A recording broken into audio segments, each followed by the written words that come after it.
for a way for me to express myself was to jot things down. Maybe this is how I want to live, or this is the life I wish I had. And then it just sprawled into writing about things for myself are in check.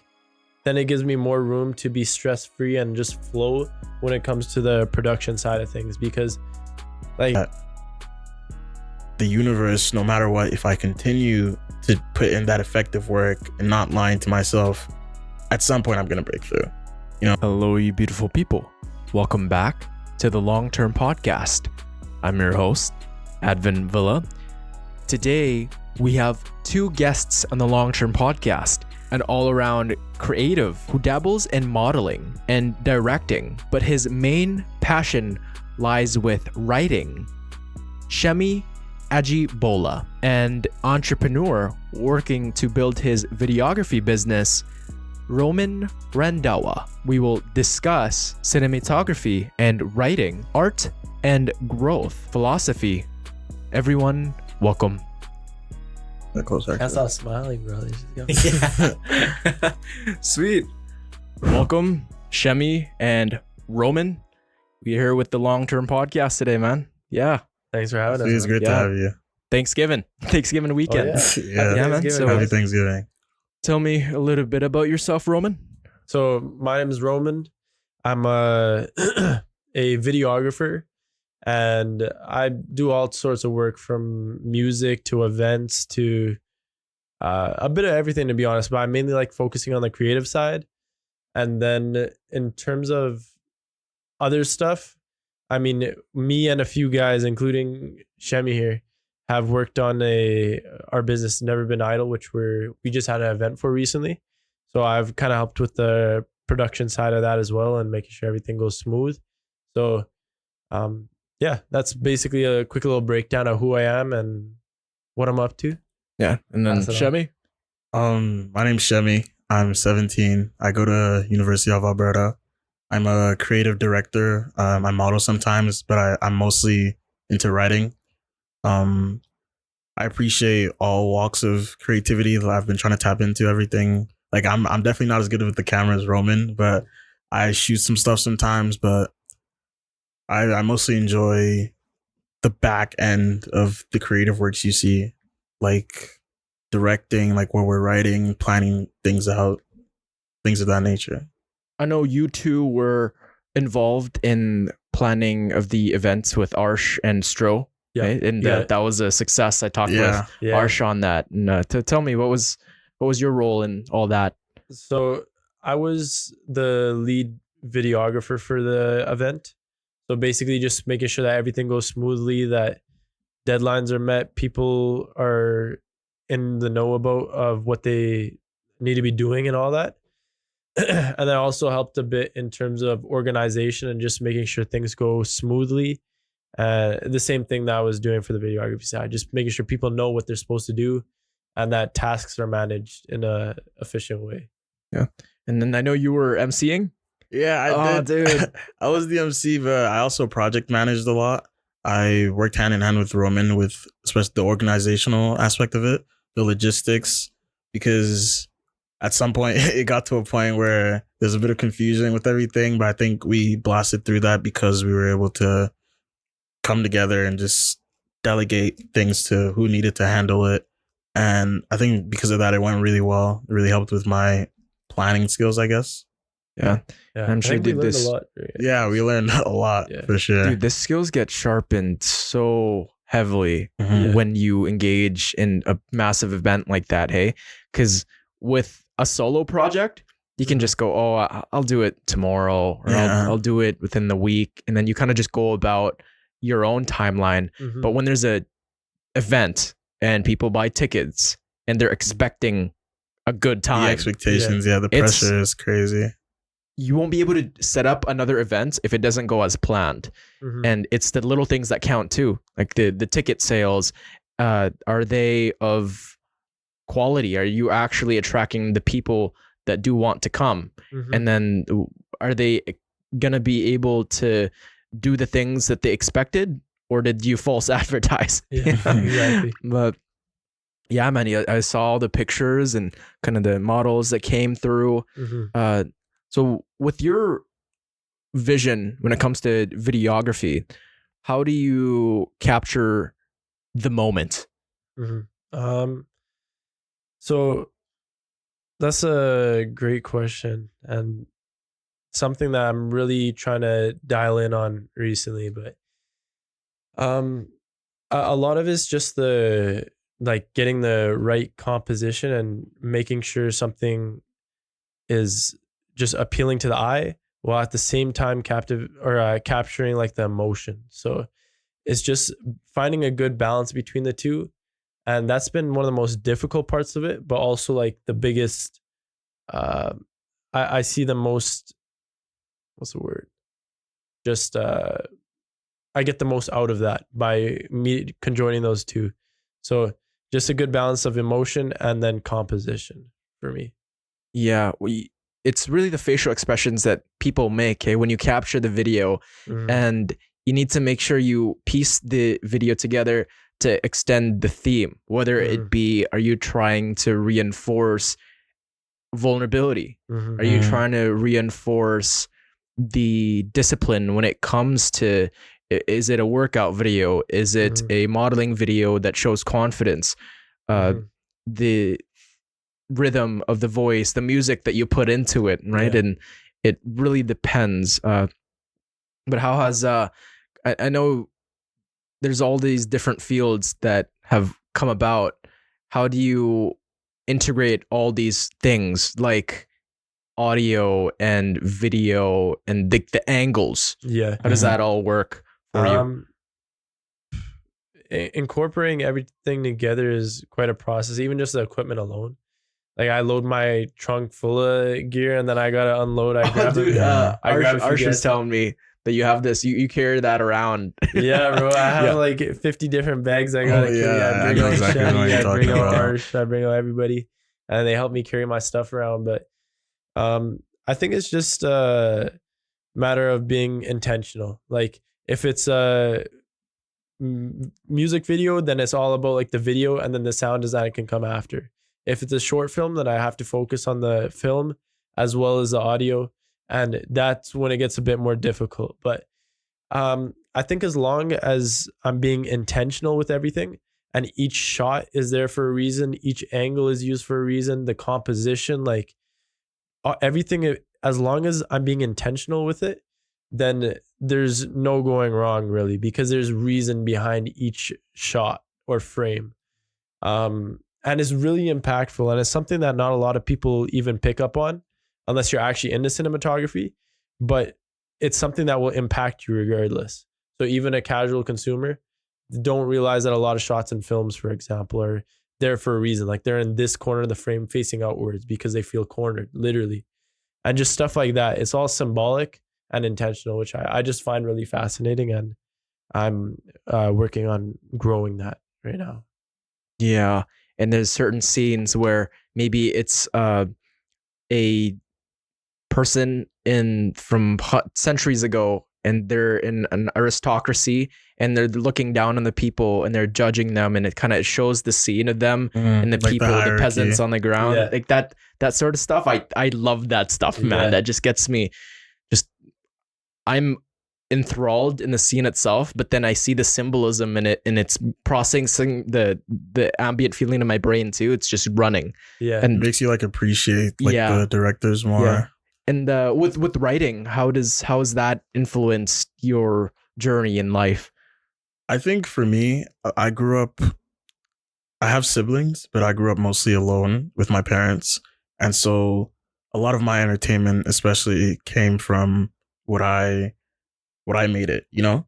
So there are certain times where I'd have to make my own scenarios or make my own toys or make my own special situations. And I feel like it's not like I'm special. That goes a lot for a lot of only childs. But for me, it always felt like I was an only child, but at the same time, I had these siblings because they didn't live with me, right? Were they older? Yeah, they're much older than me. I think that's what my little brother's going through right now. Yeah. He's 6, and the closest person to him is like 15 years older. Yeah. So the closest sister I have she's 12 years older than me. Yeah. So for me, it always felt, and I think it's why I'm in this position. Sorry to stray away, but I think it's because there's always this spot where I want to reach, and so I feel earlier on during my like development, I picked up writing as a way to kind of express that and to, if not just entertain myself, because my mom's an English teacher, and so that really refined my skills with how do I want to express myself in this situation, or this happened to me. How do I take that out into the world? And at first, I didn't view it as that. I think subconsciously, like growing up, it was harder for me because I saw these kids having fun here or with their siblings here, and for that, it always kind of pained me for some reason. Like I was overly sensitive about that, and for a way for me to express myself was to jot things down. Maybe this is how I want to live, or this is the life I wish I had, and then it just sprawled into writing about all forms of aspects of life. It's so funny to explain because there's certain pieces I write about that I've never experienced. And I feel like that's the beauty of having a genuine love for writing and as well art, because I feel like movies play a huge role in that as well. Some of my poems are about women in situations where they've been cheated on or something. I'm not a woman. I've Well, never that been in increases your marriages. empathy. Yeah, I mean, exactly. Thank you. there's so many characters in a book that I don't read that much nonfiction, but when I do, and it's a whole nother world in it. Mhm. You've got the grandma who's possesses a lot of wisdom, who's been through a lot, who survived World War II, giving advice to their grandchildren, and then that grandchildren grows up to be a businessman going through battling with the affection of women. And then there's the character, the main character's best friend, who loses an arm in the car crash, who happens to be happier than the main character. And it's from this, the author is like a 40-year-old single woman. It's like, how did you come up with that? And I think that's the beauty of writing. Hey, it's so beautiful. You can, and with cinematography too, is you can envision yourself and try to be that person for that film or for that writing endeavor. And I think there's been many studies, bro, where people that read narratives and stories, they're more empathetic. And I see that because you can actually envision yourself as being that person. It's almost like being an abstract actor, you know? Yeah. Because as an actor, you have to embody this certain character. But I feel like for us readers or writers or anyone who does any form of media like that, you're able to further envision yourself. And this is who I am. Like, this is the story I'm reading. It kind of ties into who we are as well. Because I feel like as people, we're a bit self-obsessed. So in everything we read, we're picking parts about it. Like, oh, I kind of see this in me. This is a little bit relatable. So in that sense, they align with that character as well. Yeah. And what I appreciate about art, such as movies, just any short films, poetry, writing, kind of stories, and they're all kind of intermingled too, is sometimes when I'm going through like a really tough time, bro, and I think this week's been one of them, man. Like, then when I watch a film that's put together in a certain way where I can actually truly empathize with someone, I'm not alone. Like, sure, my battles are different and I'm in my head a lot, but then when I see it, and we all know that everybody's got problems, right? That's been told. But then when you see it in a film, and when you actually hit the, oh, I'm that main character. I've gone through that same point. Maybe it's a different character, but it's very eye-opening to know that there is kind of the emotion side of writing, of cinematography, of art. It's comforting in a sense. Yeah, it's kind of that just seeing that and just knowing that, oh, that lack of sleep, kind of that lack of that crippling kind of existence of just worry and anxiety and being in the down in the dumps, to know that, oh, that person's going through the same thing, and oh, it's based on a true story. Yeah. How does your poetry inform or influence your creative direction when designing clothes or working on film projects? So I started my clothing brand along with my partner Javante. Shouts out JT. JT, yeah. Yeah, back in Yeah. energy. That's family. I started designing and selling clothes when I was 16. And so he designed a lot of it. And I've always felt like Rick Rubin in a sense. Do you know who that is? I do. Yeah. That guy's Because talks about the source. yeah, Yeah, he's to very be deep. fair, I have like no intrinsic skills of my own apart from like writing. Like I'm not that well sharpened in these areas that my work demands me to. Still fairly young. Yeah. So, yeah. But I feel like my thing with it is I'm able to communicate what I want from a creative space so well that it comes out beautifully. For JT and I, when we were designing clothes, he would always be the one on Photoshop, the one designing, and I kind of be like, okay, this is where I kind of envision this, or this is where I want to come out, put this here, etc. But for me, it was how do all these things flow together? Like what makes a good shirt? What makes clothing appealing to the eye that you want to purchase it? The same thing with videography, you know?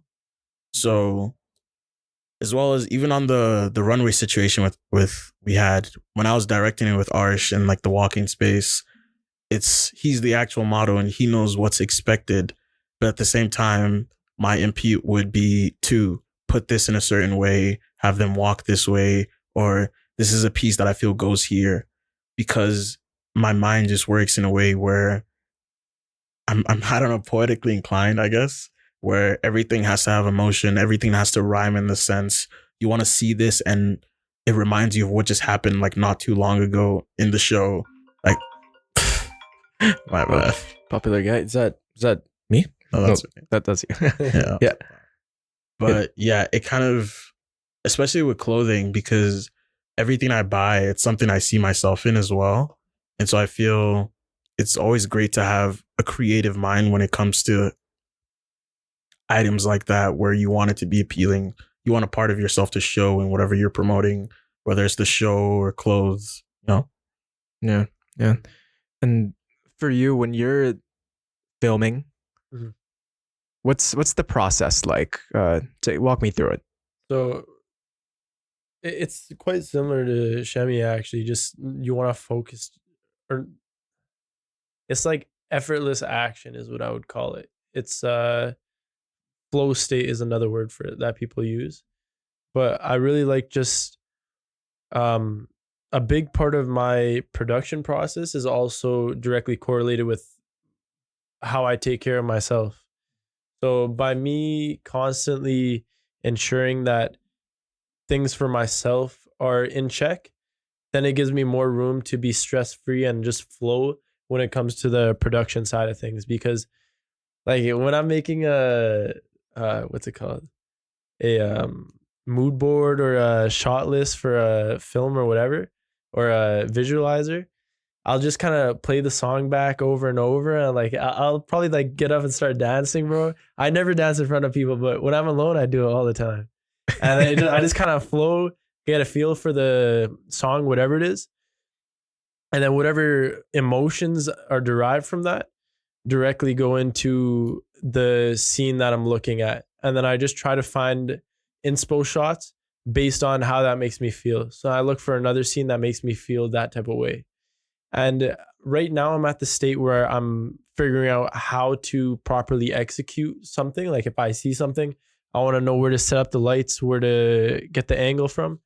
So a lot of it is it's like copying like an artist. Like I'll find something online and I want to replicate it as close as possible with a little bit of my own spin on there. And I've just kind of been doing this process over and over. And the goal is to one day get to a point where I can produce those images. Just I come up with something and I know exactly how to do it. So I'm building my way up to that point. But yeah, it goes the production or the storyboarding, mood board, and the production, which is usually the shortest part of it. And then post production, which is just like me editing, VFX, all that stuff. Yeah, bro.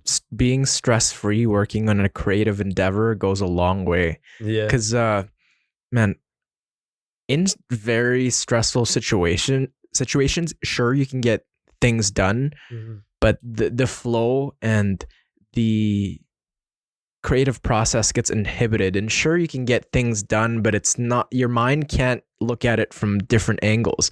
And you had said that, oh, you kind of, when you're listening to the music that's accompanying that film, you're kind of vibing with it, and you can't quite explain the mood, hey, but some clips just go with another, whether it be from a different angle or this kind of wide zoom or this close up that just gets the little teardrop or something. And the inspiration that artists and creative pursuits that we get, it's certainly, you can study so much for tests and you can memorize all that, but that won't necessarily work for the creative process too, because you need to give yourself time to think, to just sit there, or maybe have some music on, or maybe look at it from a different angle, get sleep on it. Right? I know Paul McCartney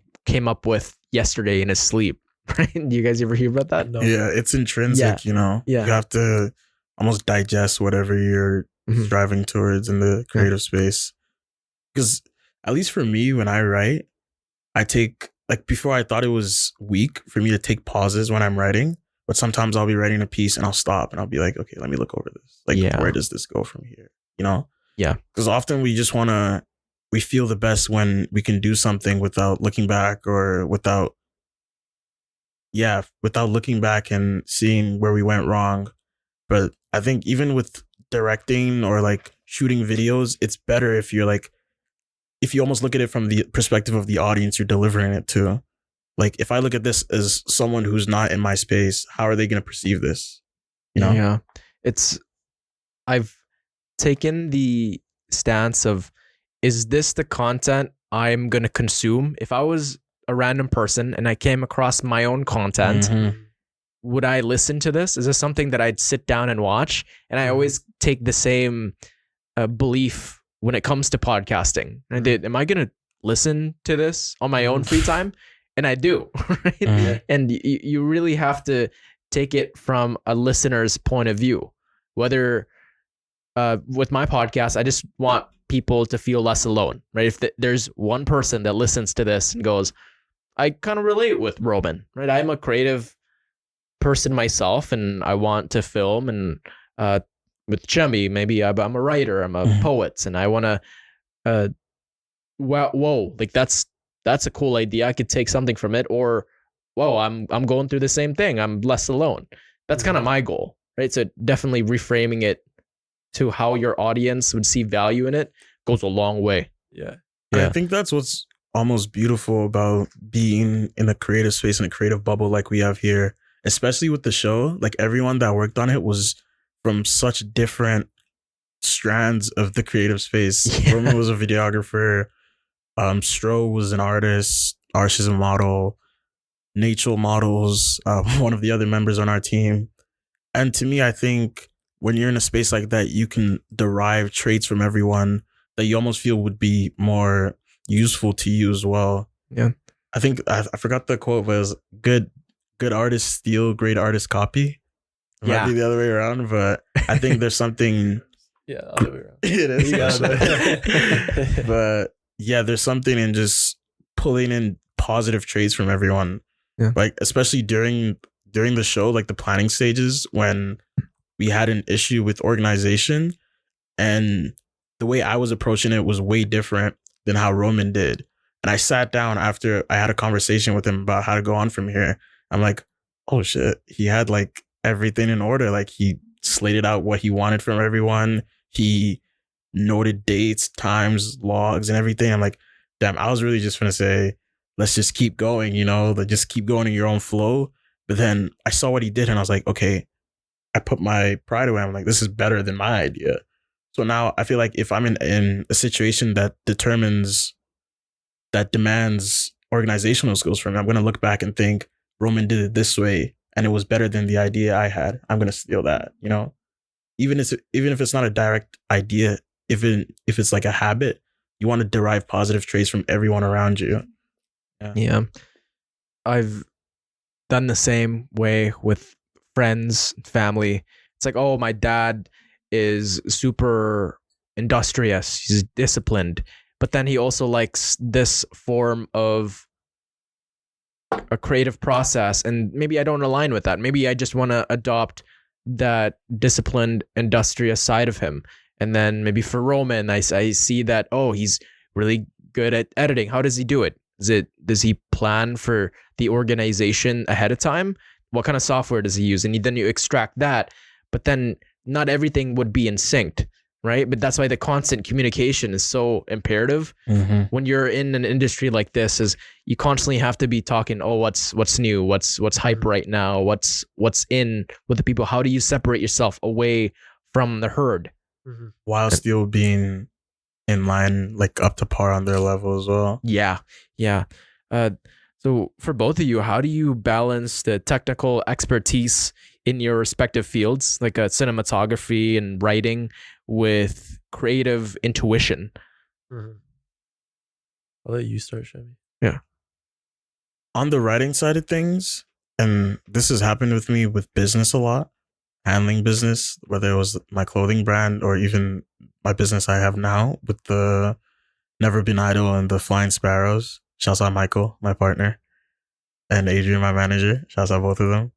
But for me, I think I'm very sensitive and I'm very stubborn when it comes to my ideas because I hold them so close. And so even with the runway, when I'm being directed and being told by my team, okay, this is kind of like the outline process. This is what consumers would be more aligned to. And then I'll think to myself, this is kind of how I want it though. You know, this is what is in line with my creative ideals. And I think for the best part of that, and someone that kind of inspires me in that sense is Pharrell, because business without Pharrell Williams? Yeah, Like Pharrell Williams. Happy along. The Lego movie, it's coming out. Yeah. But Pharrell is such a good balance between business and creativity. You can't serve one completely. You have to find that middle ground. And with the runway, I think it was coming to terms with Arsh and him mentoring me a lot on what audiences and fashion shows want and how we can bring our ideas there while still being methodical with it. With the clothing, JT would tell me, this is what's trending. And like, how does this align with the designs I want to put out? You know? So again, you find that middle ground, especially with writing. It's like sometimes I'll send my poems to my brother and he just tells me like, this is like all over the place, you know, have some structure to it. Dude, it hurts sometimes. Hey, when you present something, your buddy just shits on it. Not I don't think it's just, I think way. Whenever someone doesn't, and that's, I think where the sensitive part comes in, whenever someone doesn't directly like is obsessed with my work, I get a little bit hurt, you know? And I don't think that's fair to the world. It's definitely something I'm working on. And I think it's gotten better. But every time I send like a poem to my brother or something, he'd tell me, this isn't structured, or where are you going with this? And in my mind, I'm like, okay, I guess so. Like maybe if I can look again and put my pride aside, I can see what he's talking about and make it better. You know, I feel like that's always the goal. Anyone that's criticizing you, that's not directly hating, they are trying to see you do better. And so it's for you to just be more inviting of that pressure and that criticism, because that's what makes everyone better, I think. Yeah. I seen a video of Rick Rubin talking about this too. But he was saying that essentially, I guess you have to get to that point, but the best artists that he's worked with are able to take that criticism and it doesn't affect them, because either they see that, and that's obviously like something that people have to work on. That's me for myself too. But it's basically either they see it and they're able to take the criticism because they see the value in it, or they just know it's like, no, this is how I see it, and this is what's the best piece of art from myself. And it's so hard to take criticism sometimes for art because it's so subjective. And it's always just about making something better than you made last time.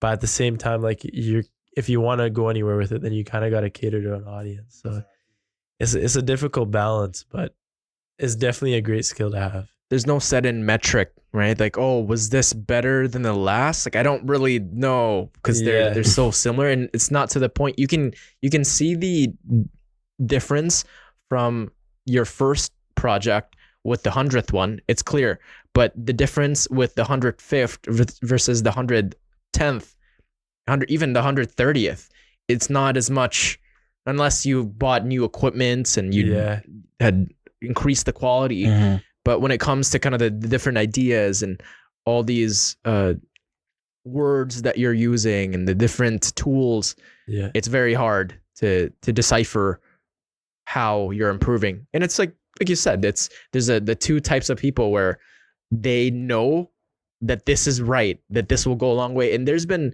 the revolutionaries, we'll say, kind of the Steve Jobs, right? The Elon Musks and those artists that are very stubborn. Kanye for sure. Yeah, Kanye, that they know they're right.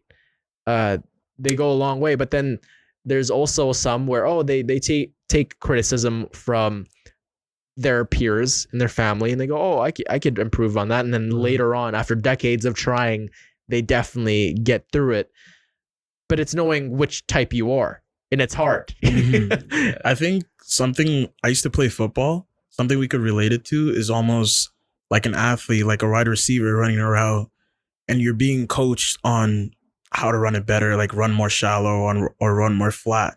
Things like athleticism, it's so technical where you can almost see the problem with an athlete that's not doing well. Okay, your jump shot isn't that good or your release is bad. But in the creative space, it's such a shot in the dark. I think that's what we were talking about earlier, that there is no metric. There is no way to measure, is this better than this, or what makes this worse off? You just kind of have to believe. And I feel like even with the criticism thing, imagine Kanye, for example. What if he was like, okay, maybe I'm being a little too stubborn here. Let me just make beats, or let me calm down with the singing on 808s and Heartbreak. What's with all the synth on Yeezus, let me tone it down a bit. And then he would have never gone to the level he's at. I feel criticism can almost make or break someone, because if you embrace it fully, like, wow, this person just dissed on my album, I'm going to change it up completely, try to appeal to the audience completely.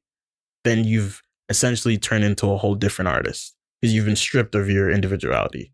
Well, you need your own truth, and you need that persona, who you are in that project. And as soon as that deviates away too much from who you are, I see that detachment, and eventually the person loses passion for their art. And I've heard that many times, where at the start they were all fired up and that was what they did for fun, but eventually that is stripped away because they've catered too much to what the audience had wanted and less about what they had envisioned, which certainly is something to look out for, right? Yeah. And I know money does this too, where, okay, it just becomes a chore. And when you started, it was all about causing change and making people feel enthralled and rejuvenated when they're watching your art. Now it's money, it's fame, it's status, and certainly that's a bottomless pit. Yeah. I think a story I just remembered was J. Cole during, I think, the 2012 VMAs or something, or the Grammys, where his stylist gave him a Versace sweater to wear, and then he went to the runway and like literally like 5 other artists were wearing it as well. And so that was kind of his wake up call to retain his individuality and not get sucked in by the industries. And I feel like a problem that happens in the creative space is just seeing that this works for this person, so I'm just going to fully bite that, It's so hard to move genuinely and authentically with your own set of principles when it comes to your art, because you see certain times it's not working out half the time when you're moving genuinely and when you're moving at your own, to your own drum, And so you kind of think, should I just skip forward and just try to be someone I'm not in order to make it faster? And so there's that dilemma of, do I keep pushing and hopefully this ends up working out being myself, or do I just say, man, I'm just gonna cut the line here and just take the easy way out. Yeah. There's this quote with Mark Twain, and it's, a lie can travel half the world while the truth is still tying its shoes. And you can deviate away from yourself and you can create something that's just for the clicks. And I'm sure that if that's what you're wanting to vote for, to be famous and to do it for money, you're doing it for the wrong reasons, right? And when you live a lie, when you're lying to yourself, next thing you know, it's too late because you've already built an audience and you've already made that who you are. And for you, how does that how do you ensure that you still retain that truth to yourself while also catering towards what's trending and what's applicable to the our generation, Gen Z? Yeah, it's difficult actually. That's like a big battle that I have with myself because very occasionally do I make videos for myself, and usually those never even see the light of day. They're just like practice things or concept ideas, just to refine my skill. But a lot of the time, I'm making videos for other people, so it, I, I can't. It's a tough balance between sticking to my values while also doing my job. So sometimes things will just come into it. I'm like, no, like I'm not feeling it, but I kind of, that's my job. Like if someone says, yo, like I want this girl like twerking in the back, I'm like, all right, bro. Like I can't really say no. So Yeah. I guess it's just a matter of finding my true artists that I really love to work with and just creating something different and unique. Like I don't want to make another trap video or anything like that. A big focus of mine has just been to create impactful content, which is why I've been studying not so much music videos and that type of stuff, but more so film, because I find that film is all about connection, and then that's where the impact comes from. So really just finding my artists I like working with and executing a joint vision that we can both come to terms like, yeah, I like the message. Let's do this together. That's the goal with it. And at the start, because we're all still in the inception of it, still the journey right now, it's still very new at this craft. And when you're a person that's wanting to make it, right, you kind of have to work with just whoever wants to work with you. Like even the podcast, right? I don't have that much access, so it's just my friends and family and then people who want to come on that I think are good people. And I may not necessarily agree with all of what they say, and like sometimes I want to cut out what they say, but that's the truth to them. And later on you could have more freedom, but just not giving up, right? Just not letting the doubt and the guilt and kind of the shame seep too much. Because I know for me, when you're putting your work out there and you're working with people, there's that criticism that comes, and it's just going about that and going, okay, this is part of it. And I always tell myself that the pain that I'm feeling, this is part of growth, because nobody grows just from relaxing. Like nobody grows from Netflix. Hey, just by sitting there. Sure, your mind's processing, you're actively trying to find different ideas, but the work in itself, it requires doing. Practicality, Yeah. And sure, you can have all these ideas, but if you don't engage in one, if you don't just work with that artist and find your own pathway, then you're just mentally masturbating. Like, oh yeah, that's a good one. I have those like fire ideas, Oh yeah. Yeah. And then you get in like a business talks with your buddies. You're like, yeah, bro, we could start that. Like, I just hate definitely that let's so hang out. much. I do that so much, man. And then it doesn't happen. Like Yeah. bro, if the vision I had in my head comes to fruition, bro, I'd be a millionaire by now. I'd be just all my ideas. But there's this thing of Ryan Holiday has a quote of doing the thing and talking about the thing vie for the same resources. Allocate your energy accordingly.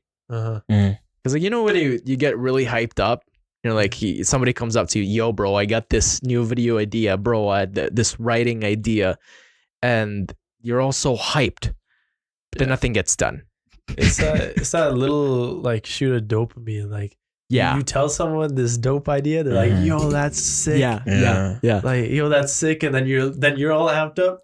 Yeah. But that was enough for you to just give it up. Yeah. It's like, okay, I got what I wanted. Yeah. It's like, So, I've had my fun already. Yeah. The idea's already come to life. yeah. Like I was stuck in a loop for a while when I was maybe 3-4 years ago. I was just like, not in like a dark place. I just wasn't really feeling myself at that time. And I would watch like self-help videos over and over, or not, like Chris William, all these self-help mental David health Goggins, podcasts, David Jocko. Goggins, that like motivational Yeah. shit.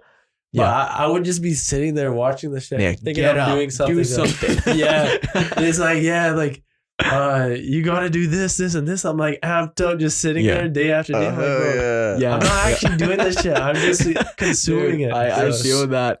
It's like, man, like it would be so good if I worked hard. Tell me, Jocko. Tell me, David. Yeah. You got all these people telling you. Exactly. Denzel Washington just comes up, and while he's got his nominee for Oscars, and he won the award. He's like, guys, never give up on watching that in my reel. It's like, he's got a point. Yeah. But I'm on my fucking ass on my Yeah. couch, right? I haven't done anything all day. But there's definitely there are days where I am motivated by seeing that clip and actually doing something, like going for the workout, Yeah. just finishing editing that video, just writing. Then there's days where you just keep scrolling. Yeah. It's like nothing's happening, man. Yeah. It's so weird. Like, there's so many quirks you find when you actually do something that can't be explained, that are like obstacles in the road. Like yesterday, Yeah. I was with my buddies Cash, Travis, and Amir. So we went on a 5K run, and in my head, I haven't ran in like in a minute, and so I'm thinking this is gonna be a breeze. Like, I'm gonna be chill. And so we start the run, and I'm like, oh shit! Like I can't keep up. You know, like I thought I was an athlete because I try to work out every day, but it's a whole different type of athleticism. So I'm running, I'm with it. I'm like, damn, I can't keep up with these guys. Dude, anymore. I get a quote I want to share with you. Definitely talking about the thing. I feel there's so much talk these days of yeah, bro, like let's do it. We're gonna get through it. But there's different to actually just do it. There's the magic what you're looking for, just doing the thing. And I forget which okay. You don't become confident by shouting affirmations in the mirror, but by having a stack of undeniable proof that you are who you say you are. That's so fast. Yeah, and I'm guilty of that. That's why we can talk so much about how confident we are, and we can walk into a room and we can be the most confident person. Sure, but what have you done?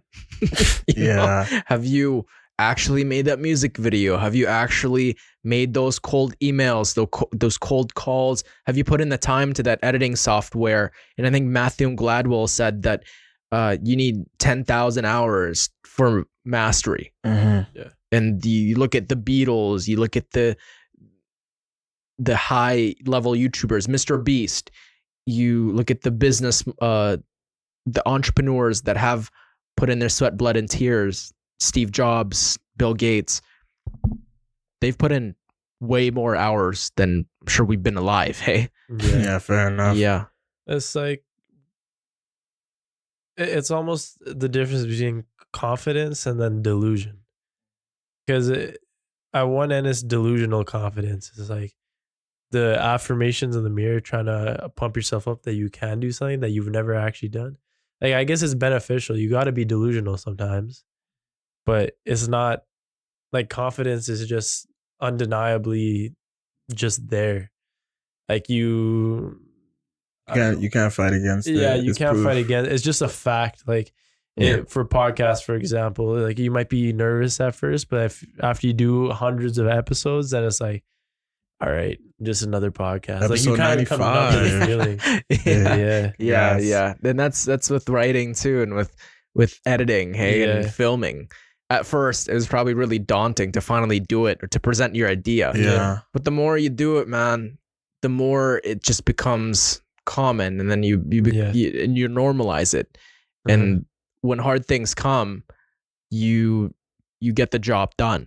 Yeah, Mhm. exactly. For me, I think I'm going on a little rant here, but like I think in like grade 10, I was in such a bad place, like mentally, because I was thinking to myself, I have these skills, but I'm doing nothing, you know? And so I think I still kind of struggle with imposter syndrome because that's something that comes with being a creative as well.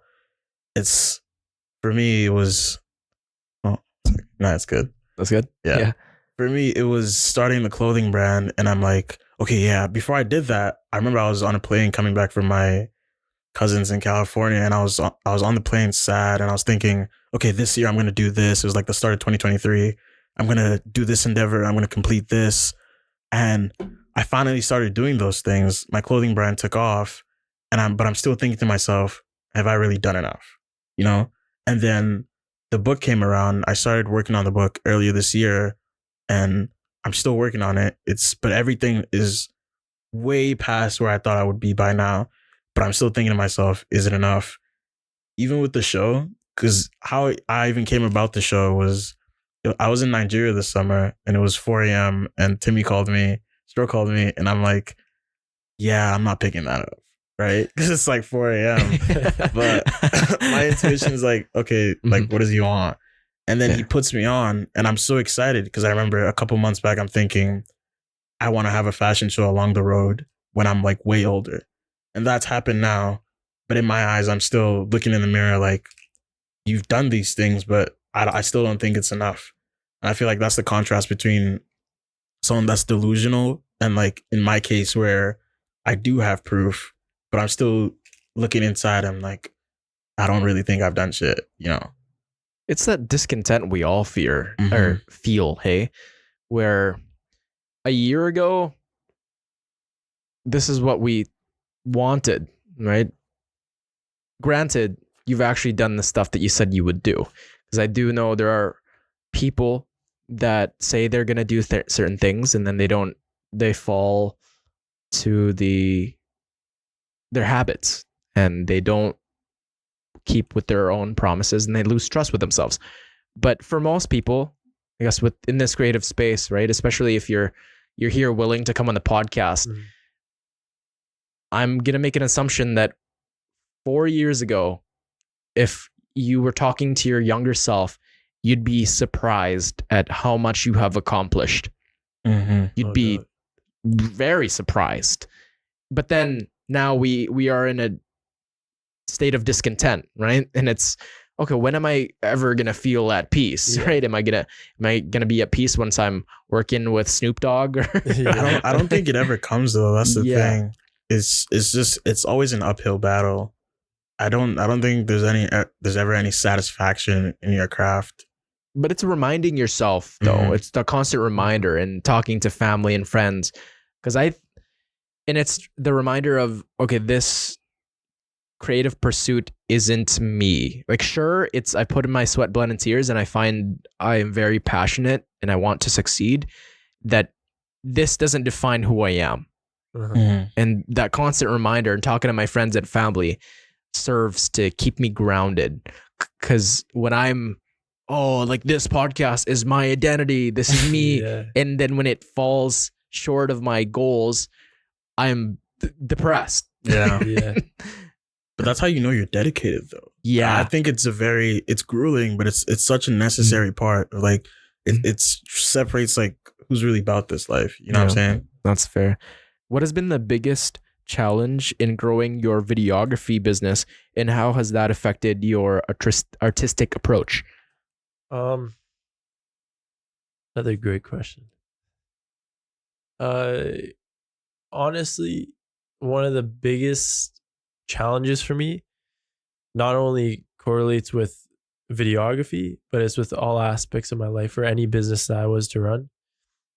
It's the fact that instead of being just an employee and saying, oh, you're coming to work these days and you're going to make this much money, it's just having to set a schedule for myself.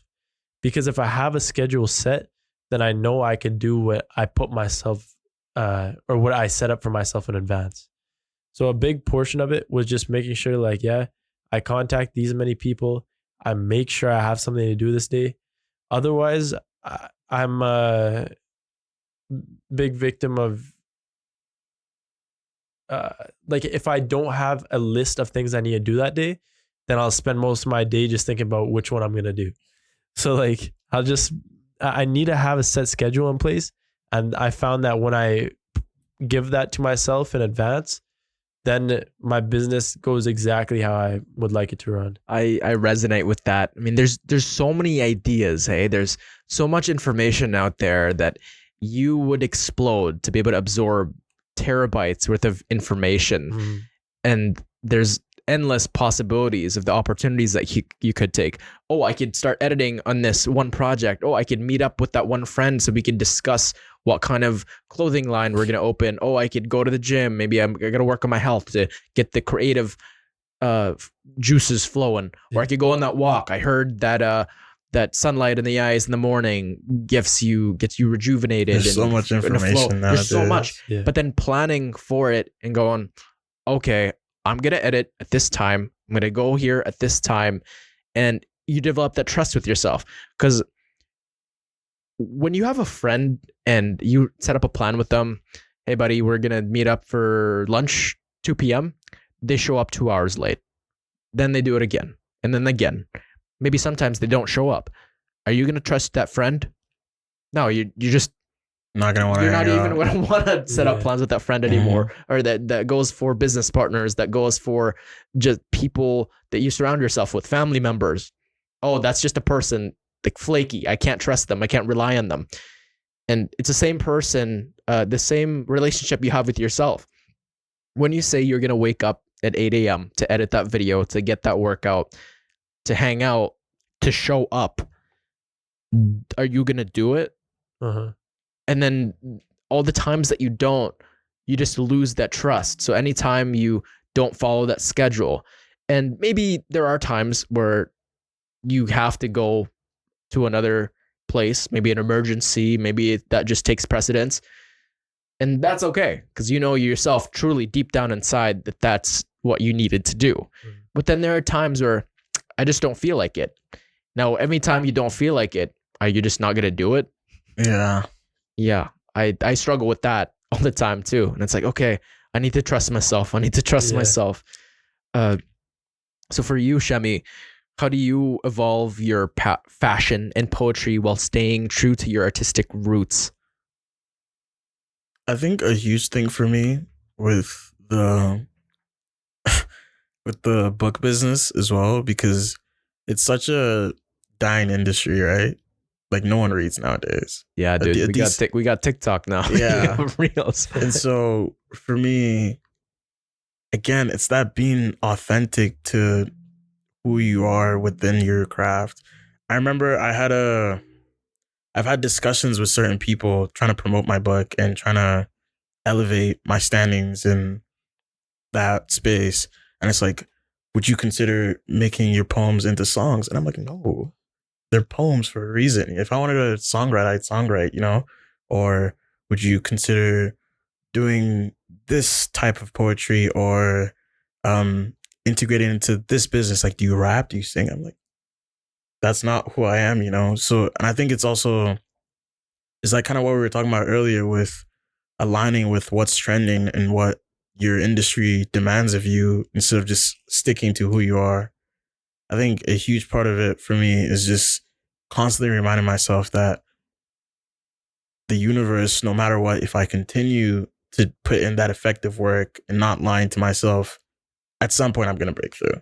You know, Yeah. with fashion, I think even the way I dress, even if it's not acceptable to certain audiences, like my mom doesn't really like how I dress either. But again, like you came into this world alone, you're gonna die alone, in physically, anyways. But my point is, you can only truly trust yourself, and kind of what you said, you don't want to not be able to trust yourself. So every day, we're just refining who I am. Like, okay, I'm able to do this. I'm able to write this way. This is how I want to carry myself today. I'm working on this project. How do I want to go about it? You know, and at some point, you are going to get rewarded. That's the thing. So it's just constantly reminding myself that there's there have been forces weaker than me that have succeeded in this space, and that's the truth about it. I look at certain poems or certain authors who have blown up, and I think to myself, this is rubbish. You know what I'm saying? I think Stro talked about this on your podcast as well. Yeah. Like, you listen to certain artists, maybe you have a favorite artist that's like underground, that's really good, and you look at Lil Pump or something, you're like, this is ass. Racks on racks on racks on. You know, so you just have to be headstrong and adamant. Like, I'm Yeah. the shit. Like, Yeah. yeah, I don't care. The only way you'll Mhm. fail is if you give up. Yeah, That's- 100%. Dude, actually internalizing that, I have to remind myself that day after day, bro. And it's so much harder to give up when I look at it. And I'm trying to take the easy way, you know? It's Yeah. so much harder because you look at everything you've done and it's like, that's all gone to waste now. Like, everyone's gonna. My biggest fear is someone coming up to me like, "Didn't you used to do that?" I'm like, "Oh yeah, but it didn't I follow just, through or some shit." you know, And you just just feel life got terrible. busy. Yeah. Yeah, And dude. so it's yeah. truly separating. Like, if you're really gonna, I think Nipsey Hussle said that you gotta go through every emotion trying to pursue what you're gonna pursue.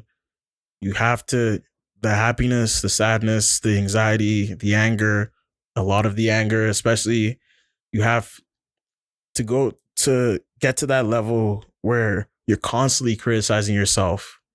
And it's like, how can I make this better? Is where you want to be. You never want to be complacent. Yeah, true. As much as, sorry. Dude, go ahead. Yeah. As much as it is good to be comfortable, you always constantly want to go up in how you're refining your skills. And I think that's kind of what Roman said as well with the videography. Like, how do you mood board? How do you plan? Is your planning getting better? Like, what's the difference between the 100 days and the first day? You Yeah. want to have strict values that kind of divide those. Everybody wants the prize, but nobody's willing to go through the process, right? But everybody wants to be a bodybuilder, but nobody wants to lift these heavy ass weights already Yeah. coming. How do you both measure growth in your respective fields, whether through personal satisfaction, audience reception, or professional achievements?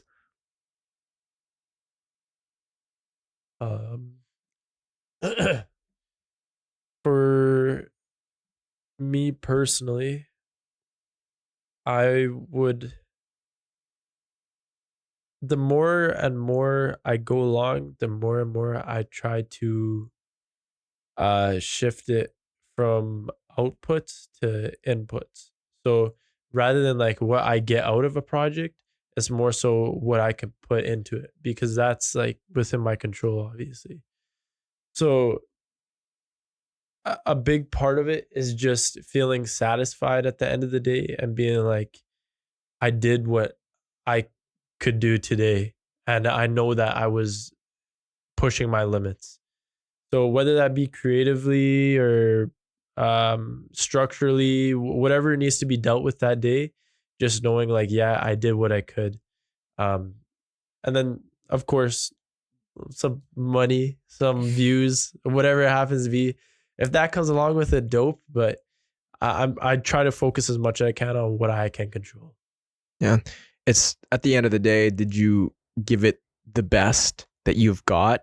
Because you can compare yourself to these ultra successful people that have already done their due diligence at the beginning, and they've paid their dues when it comes to, okay, starting off small, getting maybe one download, one view, and putting themselves out there, and just comparing yourself to yourself from the previous project or even yesterday.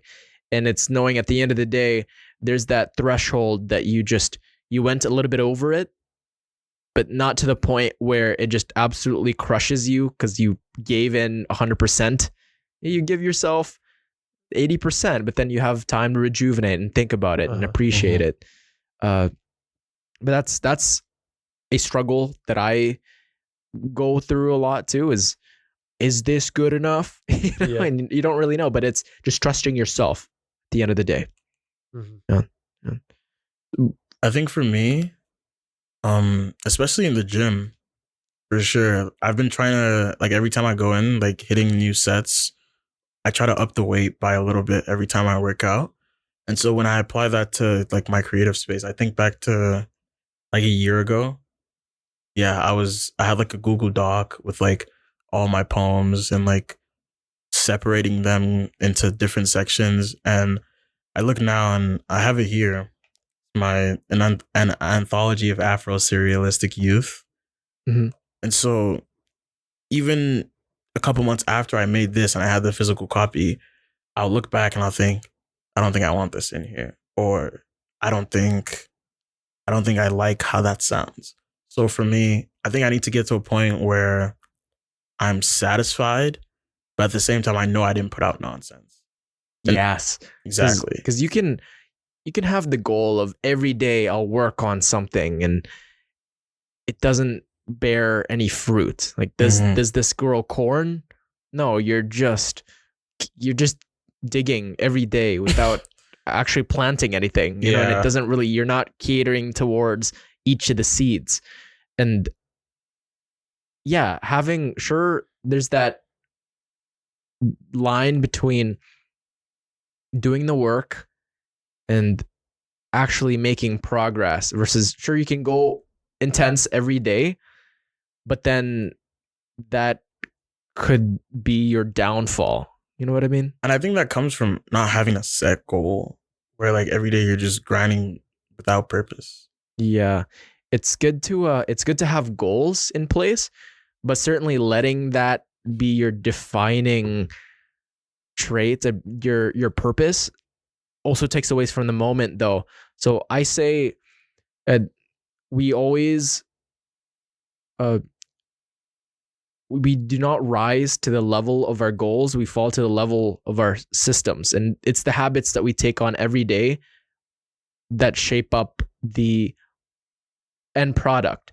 But it's also good to establish that goal in mind so you know where you're headed. Because if you just focus on habits, you have all this breathing technique and you know how to edit, and you don't have anything in mind, you don't have a vision, then you don't know where you're headed, and you're climbing.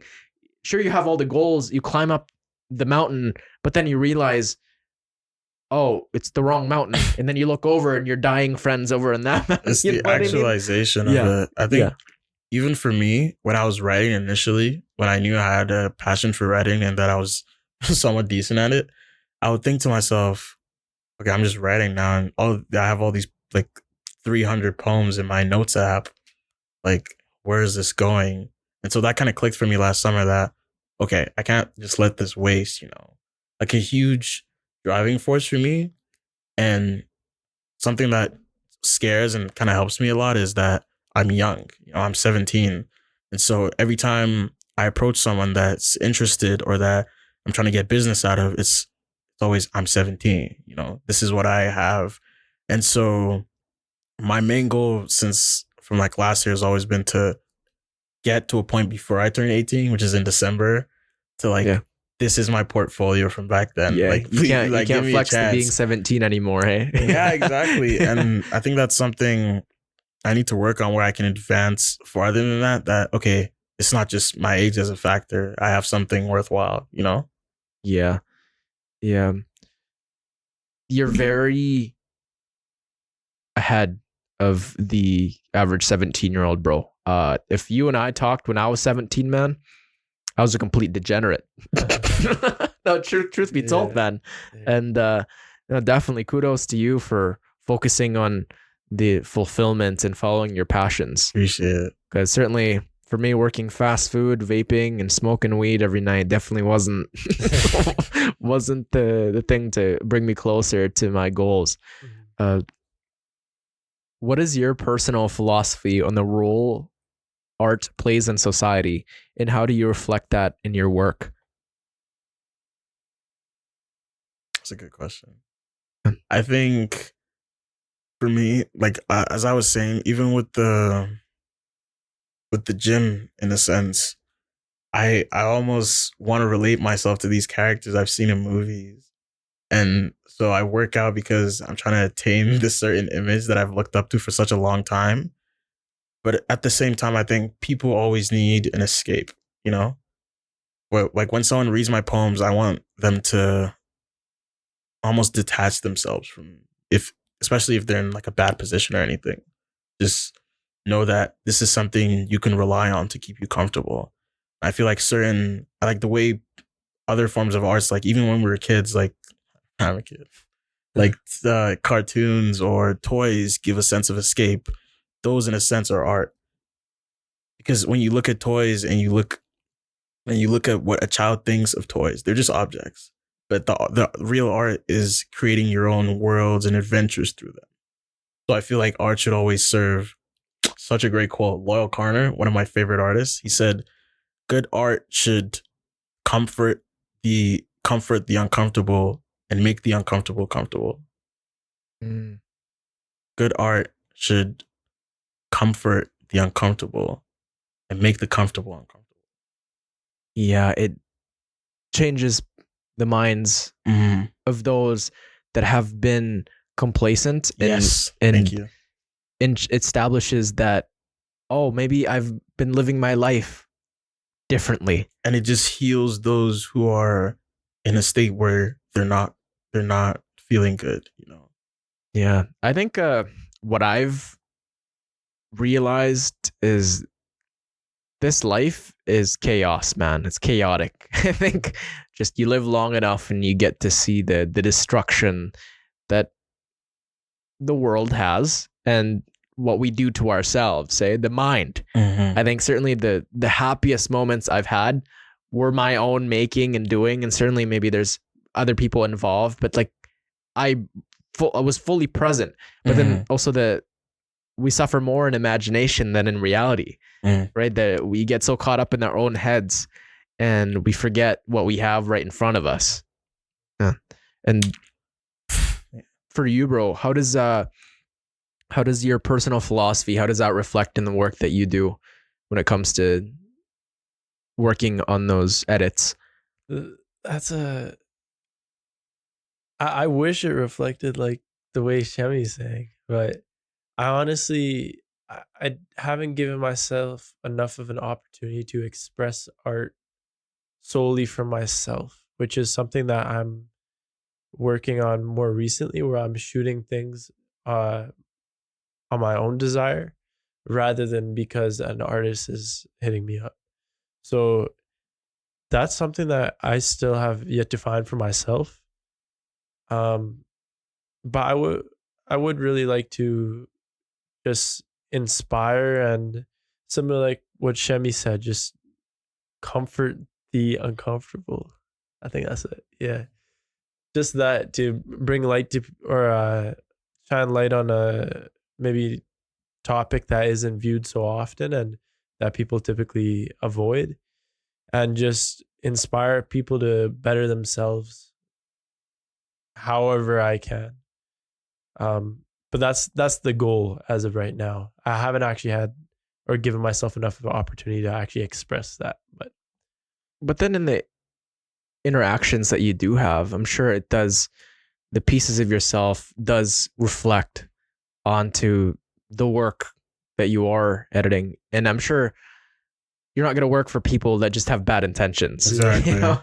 Yeah, I Yeah. think Like- that's I think of like, I just feel it's us doing our due justice in the creative space as well, because I think of artists that have helped me when I wasn't feeling my best. Like I remember crying to Sire by Jaden Smith, and I remember getting inspired by Kanye. And I feel like it must be such a rewarding feeling to be one of those people where it's like, yeah, my music helped this person, or my music saved this person, you know. And so that's how I kind of want my art to be. And I feel like even with videography, as much as there's an artist singing in the background and such, visuals are such a way to encapsulate the music. I feel like one of my favorite music videos is even A Lot by 21 Savage. It's like the song in itself isn't anything crazy, but when you see the visuals and you see these such a happy family slowly degenerate into their own flaws and addictions, and you think to yourself, this is kind of the dynamic that happens that we don't see. And how was that brought to life by a videographer, by someone that set listed everything? Yeah. So I feel like you should definitely give yourself enough credit when it comes to helping other people actualize the meaning behind their song, if that makes sense. Yeah. I love that song, bro. How many problems you got? A lot. And it's every time I play it on my phone and I see it comes up, I just go to YouTube to watch the video instead. Yeah. It's so great. When the J. Cole pops up too, man. That line with the memes. Some people make millions, others people make memes. Make memes. It's kind of like the sitting on your ass all day thing. Yeah. But dude, memes go a long way too, man. They've really helped break down some cultural issues just in a funny way. And then you even think of, no shade here, but someone like the girl that got famous for the Haktua? Yeah. I didn't feel like saying it. But you have to think that level of fame, because I'd rather be me. What I'm trying to say. That level of fame because of, like, why are you famous?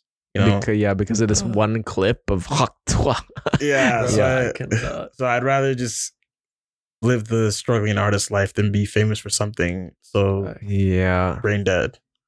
But and then also what type of fans does this attract, right? It's just kind of, it's like I listened to this Jordan Peterson talk about he had talked to a porn star and kind of they sorry, and kind of the fans that attracts, and sure that porn stars been rewarded financially and they're famous, but is it worth it? Is it the fans that come up to that person?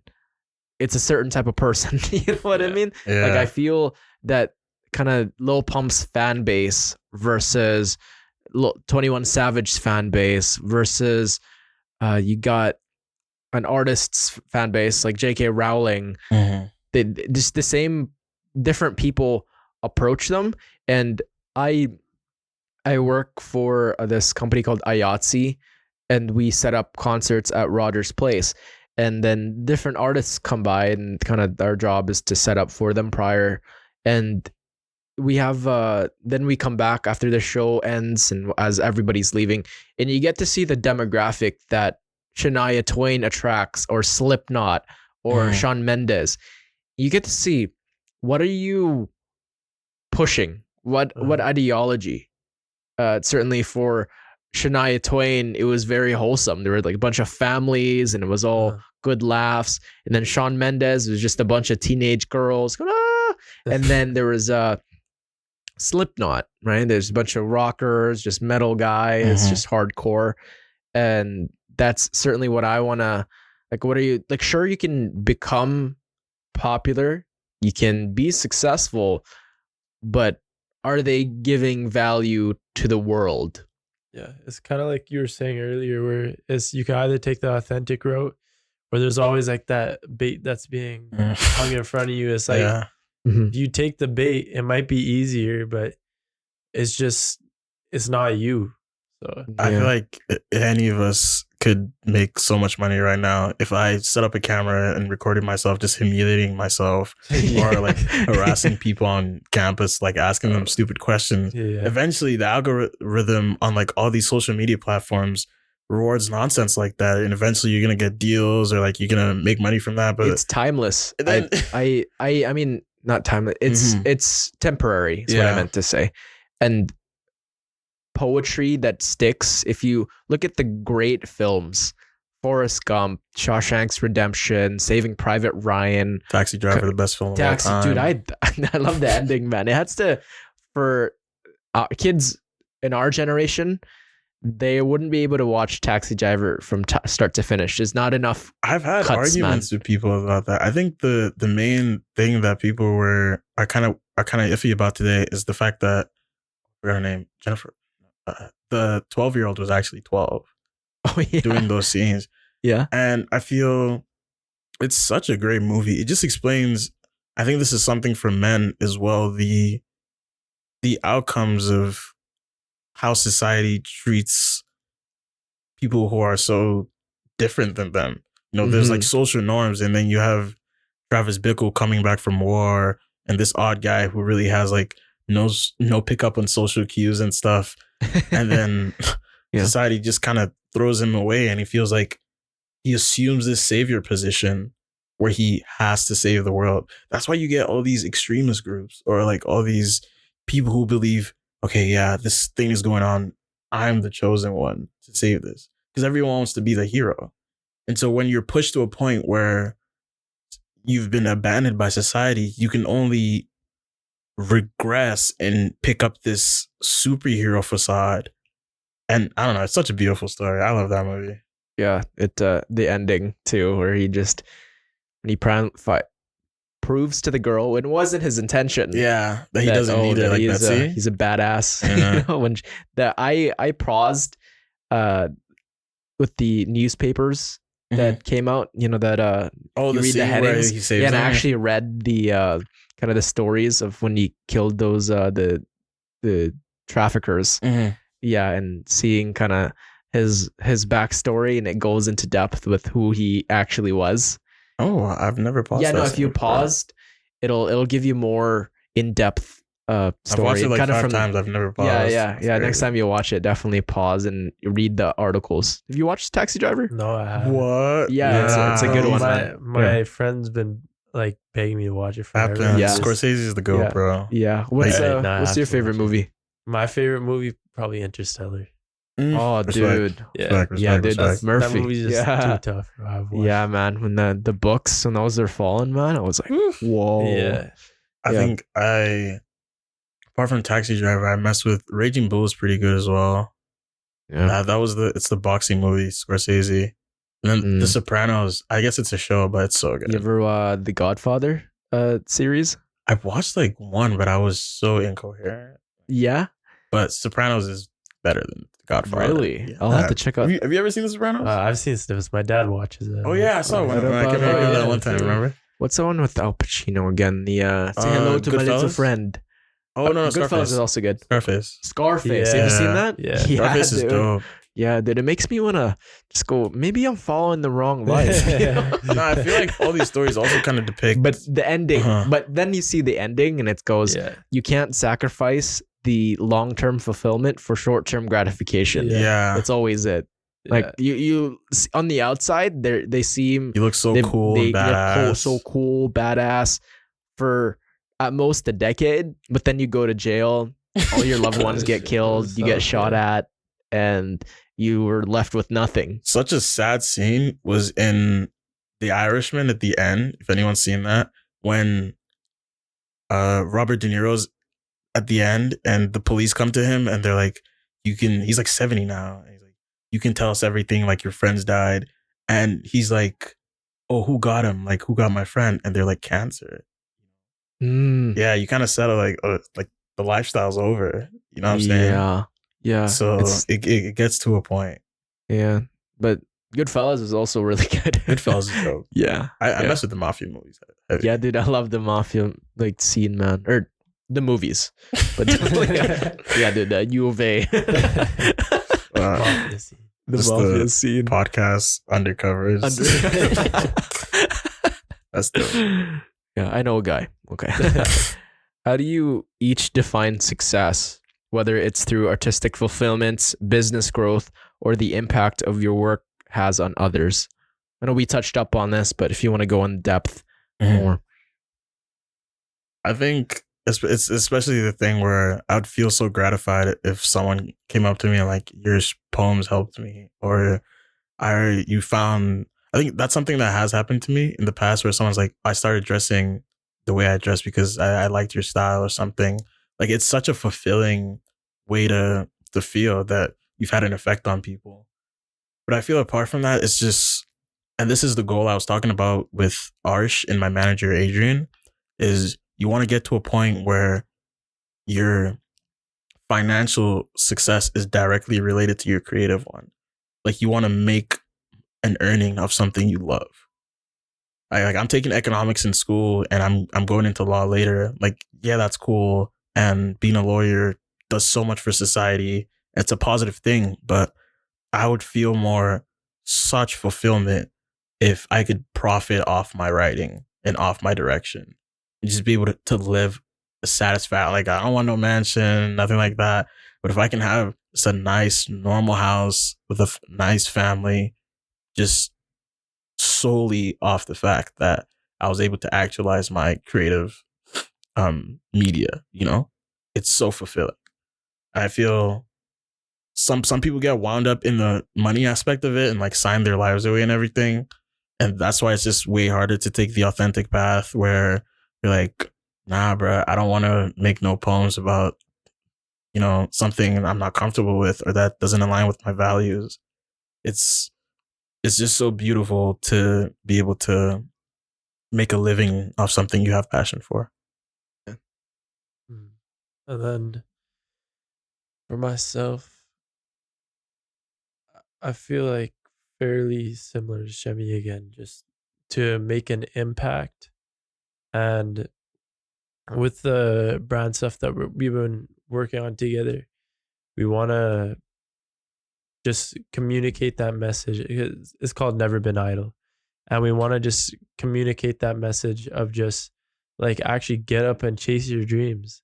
And to me, sure, there's all the other work on the side that we actually get paid for and stuff. But that's what would make me feel successful, is by impacting other people's lives and encouraging them to use what they have to their advantage. Yeah, it's recognizing that they are of value and it's having that influence on others is so fulfilling, hey? Yeah. That, hey, I can actually have an influence onto my, not just me, but my work, something I'm passionate about, and they could actually take value.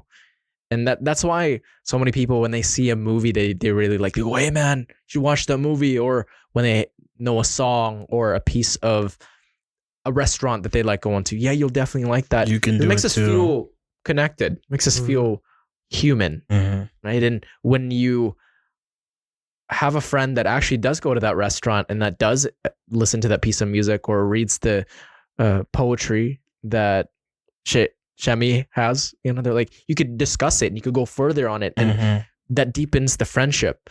And then that next thing you know, you can form an entire kind of routine or a hangout with that. Like, yeah, we should watch part 2, or we should get do that workout split that that you told me about.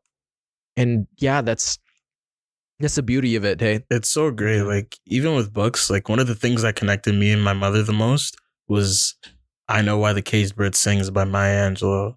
It's such a good book. And I just remember being like 8 years old and her reading it to me. And now I've read it myself when I grew older. And so everyone I show now, it's like it means something to you. And although Maya Angelou lived like so long ago and she's passed now, you have to think exactly like that. Like, this person is not alive anymore, yet she's made such an impact on my life. And I'm guessing the lives of so many others, It's the legacy that we leave behind, hey? Like, I'm pretty religious. Like, I'm trying to get closer to God. I still experience my doubts, but on this life, I want to be able to leave something, some remnants of who I was and who I am, and not just kind of. I see kind of news and kind of the drama channels, and I'll watch clips of Haktua here and there. I definitely, the algorithm gets me sometimes, and I just click on it. I see the drama, but 10 years later, I'm not going to be talking about that, or like that's not something of value. That's just going to be in the pile of Such just momentary bliss. yeah, the pile of just rubbish and garbage, but actually creating something that 100 years later is still applicable. Like I think this podcast, we could be passed away, and I think a lot of the creative lessons are still going to be the same. It's repetitive, man. Like when it's about doubt, everybody's experienced that centuries ago. When it's about fame, when it's about the pursuit of happiness, that's what I crave for. And I think that's, you guys, I'm sure you see that in the films and the classics of the books that you read. This is a dead woman, and I'm still consuming her book. And I want someone 100 years from now listening to this podcast. Mhm. We're all dead by now, and they're probably flying, in their kind of self-driving cars or whatever kind of, maybe they're, I don't know what kind of form of vape they'd have by then, or what kind of, just who knows what kind of that hip, like, just floats to you. and Don't then, even have to hold and then it. they got the blue chip chips inside, and they're listening to this podcast, be like, whoa, like really barbaric equipment he's got, but timeless information. Yeah. Even like Van Gogh, or like artists, like fine artists that I appreciate. Like they lived so long ago, yet the topics still touch on today. Yeah. Like one of my favorite songs is Legacy by Jay-Z. Mhm. And he just speaks on, and you have to think about that from the negative perspective as well, because he speaks on his grandfather and how his grandfather molested his daughter, basically. Oh, Like Jay-Z's dad's sister, and that has geez. such an effect on families for generations. So with everything I'm doing, with every business action, or should I be slimy here, or should I like manipulate this person or do this? It's almost like you have to think these are going to have long lasting effects on people. Consequences. And every time they think about that, they're going to think of you. And that's going to be such a negative light. And for me, because of that empathy aspect as well, it would just burden me. Yeah. And I'd never be able to like live a satisfactory life. Yeah. Irreparable. Right? That's what I always, whenever I wrong someone, if I just hurt them in a certain way, I have hurt many people in the past, and it always comes back. Always. Like every wrongdoing I've done, every single thing I've put out into the world always comes back to me. And by having that guilt, I think it's made me a better person, I'd say. Mm-hmm. Yeah. I think karma is very real, man. I think the more I take away from my own greed and lust and wanting for me, just me to benefit, certainly something, whether it be tomorrow or a week or 2 years from now, life always does a great job with equalizing everything. Yeah. Yeah. But how has your creative philosophy changed over time, and how does it continue to influence the projects you choose? I think for me, I feel like I said that a lot. Yeah. Yeah. But I think for me, I used to be more on the, I guess I tried to be on the more stoic side of things, where I'm super headstrong. Like I don't really care about anything. But it's not like you don't care, but you don't let it affect you. But I think now I'm more In tuned with your emotions. intuitive. Eh? Yeah, I'm more accepting of the things life throw my way. Like it's easy for something bad to happen to you, and you just kind of discard it.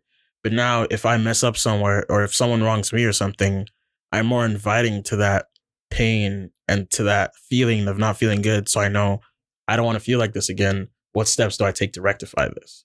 How do I avoid being in this situation once again? So for me, I think just as cliche as it sounds, just trying to do as much good as possible. And then, so in our situation, it would be through our art or through the podcast or through videography. It's more so just learning from things that happen to me and not discarding them. It's so easy to turn a blind eye to how something has impacted you or how something you've done has impacted you as well, or the people around you. I feel like we all just need to be a bit more analytical of our past actions or reminiscent and just learn from things we've done good or done bad. Like to say, like even with the show, there's so many things I think we did good on considering it was our first time. And now that we're planning other things, it's like, okay, we're going to use this exact method and it's going to work because we've seen it work before. And okay, we messed up on this front. Let's not do that again, you know? And so it's always a learning process. As much obstacles as there are, they get smaller each time. I think that's one thing I've learned to be okay with. Like, I used to be such a person that I play video games with my older cousins and they beat me and I just quit.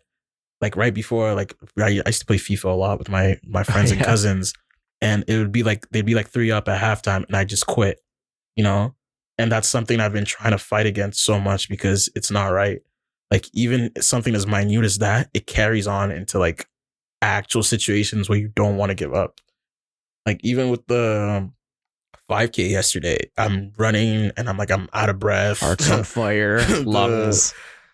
And I'm just thinking, but if I quit now, I'm going to feel shitty after. So just keep going. If I quit at this activity, then I'm more likely to quit on the next activity. Exactly. And then on the next activity. And then it's that habits are so loop. subconscious. You don't even know where it comes from. Yeah. What is it? Like 50 to 70% of our days are habits, man. We don't even, it's not into our conscious awareness. Mm-hmm. It all just blends in together. And it's to repeat that again. We do not rise to the levels of our success or our goals. We fall to the levels of our systems. Everybody at the start of a test has the same goal in mind. They want to get a good mark. The higher, the better. But it's those people that put in the study time, who've got the habits in place. They're the ones that get close to the goal, if not above and beyond. Mm-hmm. And that's certainly a struggle for me because fuck studying, man. Like, so like I just want to podcast all day. Yeah. I just want to pursue the creative endeavor. But then again, it's like I can't sacrifice everything. I mean, kudos to the people that do give up everything. Yeah. I really respect those people, but I'm realistic at the fact that I'm not the best, you know, that there's always going to be somebody better. Mm-hmm. Have you ever guys watched One Punch Man? I know, but I saw an episode. I thought he was about to mention that J. Cole lyric, like, ain't no life that's better than you. Oh, yeah. So what's the lyric? I think J. Cole said, ain't no such thing as a life that's better than yours. Like, ain't no such thing as a car that's better than yours. Because there's always going to be something above that. Like, everyone envies someone else. Yeah. Just the chipping at, just from what you said about people sacrificing things. I think Bob Dylan wrote a song. I was listening to it this morning. It's, you're going to have to serve somebody. It might be the devil. It might be the Lord. You're going to have to serve somebody. I feel like somebody is a placeholder for just actions or art in general. Like whether I serve poetry or I'm serving fashion, we're all still in line to serve is such a good word for it. You're going to have to serve somebody. Yeah. You're going to have to find purpose in something. I've also heard of you are a slave to someone. Mm-hmm. Like you're always going to be working for something or someone. And even if you're being lazy, you're serving sloth. You know? Yeah. Like which wolf are you feeding? There's always, are you feeding the one that's hungry for life? Or are you feeding the one that's hateful towards life? You know, there's all these different mental frameworks that I just adore. It's so easy. That's why I appreciate everyone that I work with, because you think to yourself, this person could be at home like eating pizza and watching TV, but they're here and we're struggling together, stacking chairs at like 3 a.m. And for me, it's like a man who doesn't have purpose distracts himself with pleasure. Yeah. So you have to think to yourself, like, if I'm too comfortable, you should never be too comfortable. You should never be satisfied, especially at the state we're in. I don't know anyone that's like overly successful, right? So like everyone around me has to have something doing. And it's such a good thing we're here, because we're surrounding ourselves with people who know that there's a struggle and we have to overcome that. Not with someone who's just like, yeah, man, did you hear about that game? Or like, you want to go drink tonight or something?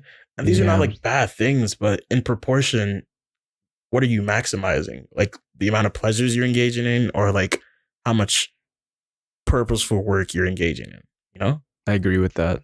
Yeah. It's fascinating how much, like even for myself, just the way that my circle has changed after I shifted my focus.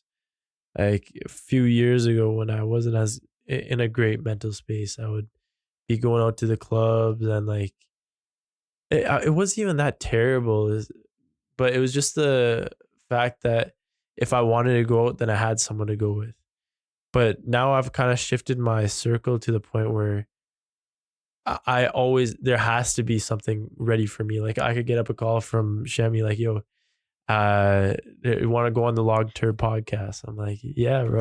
Like I'm always ready to just pick up new tasks and everything, because my circle around me pushes it and it benefits me in the long run. So you're building something. I relate.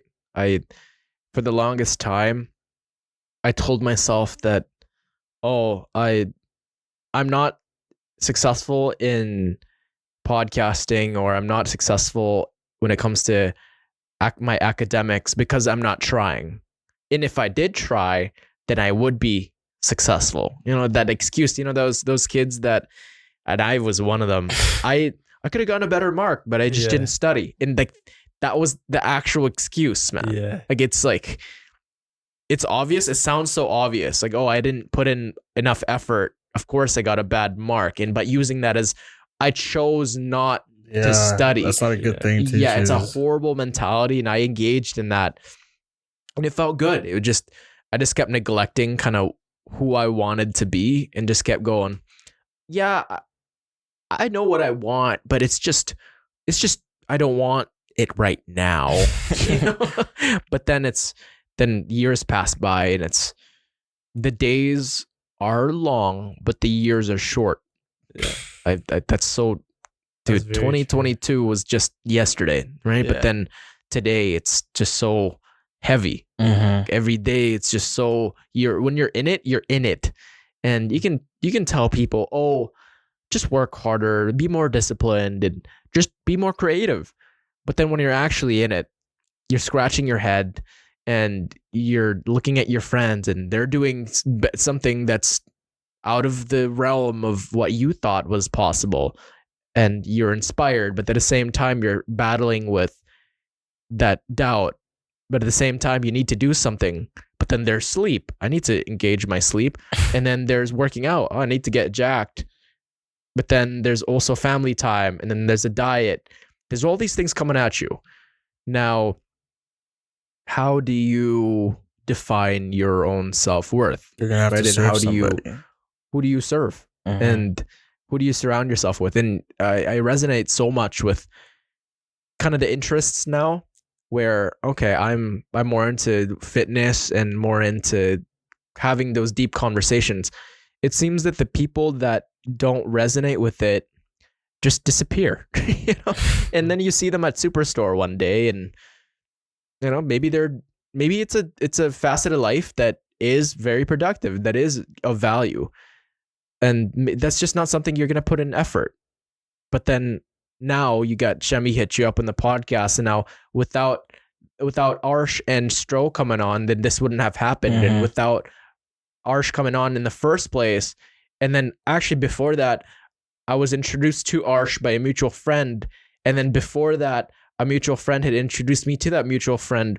Now, if I didn't put myself out there, if I chose to go to the bar that night, none of this would have ever happened.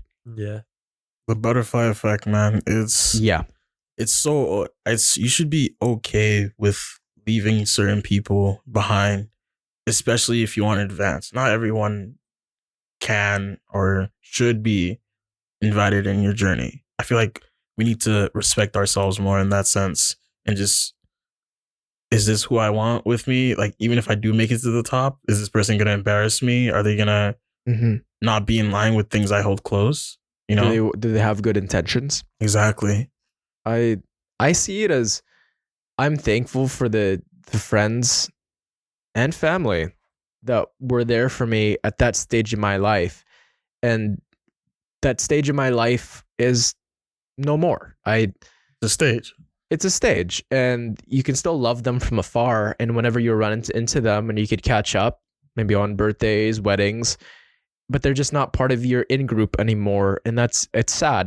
This really burdens people. And they go, oh, I wish I could go back. I wish I could go back.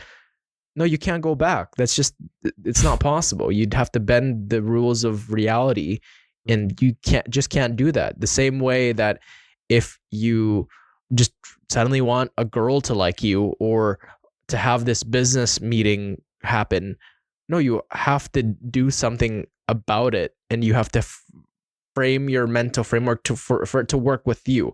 If you just keep going, oh, what ifs, I should have, would have, and then you keep catering to this victim mentality, then nothing will serve you, right? Are the goals working for you, or are you working for the goals?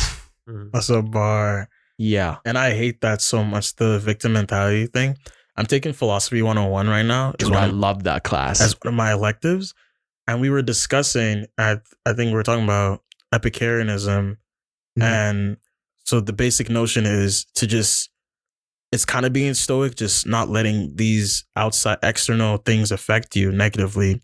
And someone in class was arguing against it that, oh yeah, but it's hard for, a certain people to move on from the situation that they've been affected. And I chimed in and I said, I think the problem with the Western world in general is we're such victims. We view ourselves in such a vulnerable state of why me, oh me. And I'm not even arguing in the more, conservative way where it's like, just get over it or something like that. I'm saying you should detach yourself from the person you were when this negative thing happened to you. You have to almost rebirth in a sense where you're no longer that victim. And it was such a hard thing for them to understand, and everyone got like mad at me. And I think you should never, especially if you're in a business or anything, never feel bad for yourself. Dude, I take that stance too. Do not feel bad for yourself. We could sit here in a circle and we could talk about all the bad things that have happened to us. And I bet you there's many, probably with each of our stories. Yeah. We could provide evidence as to how terrible life can be.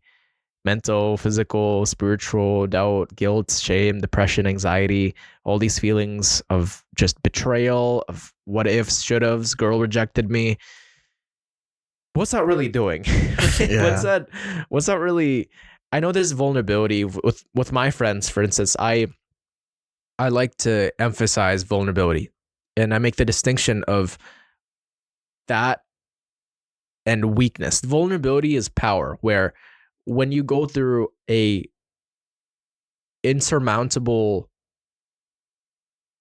point in your life and it is heavy, and maybe a loved one died, maybe you didn't get a good grade in school, maybe both happened at the same time, maybe your girl broke up with you and it feels unsurmountable, but you do something about it. But then there's weakness, where you complain to your buddies and you don't do anything about it. But the act of telling your buddy about it is also a way of are you doing something about it? Mhm. But there's a lot of people that I've met that just don't do anything about it, and they go, it's like learned helplessness, Yeah. right? Where you eventually, since I like that. life is giving you all these bad things, eventually you get to learn that, oh, I have no say in this.